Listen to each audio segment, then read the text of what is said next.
السلام علیکم ناظرین، یہ 7 دنوں کے وظائف ہیں۔ امام غزالی رحمۃ اللہ علیہ فرماتی ہیں کہ میں نے ان وظائف سے بہت کچھ حاصل کیا، تو میں نے ان وظائف کو دنوں کی ترتیب کے اعتبار سے لکھ دیا ہے۔ آپ بھی ان کو پڑھیے اور اپنے لیے بہت کچھ حاصل کیجیے۔ ہفتے کے دن لا الہ الا اللہ 100 بار پڑھنے سے غم دور ہو جاتے ہیں۔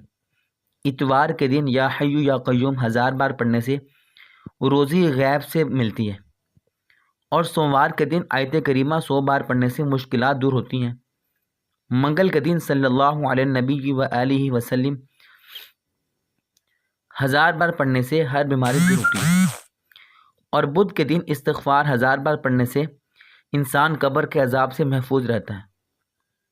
جمعرات کے دن لا الہ الا اللہ الملک الحق المبین 1000 بار پڑھنے سے انسان ایمان سے مالا مال ہو جاتا ہے، اور جمعہ کے دن اللہ 100 مرتبہ پڑھنے سے انسان کی ہر قسم کی تنگی دور ہوتی ہے۔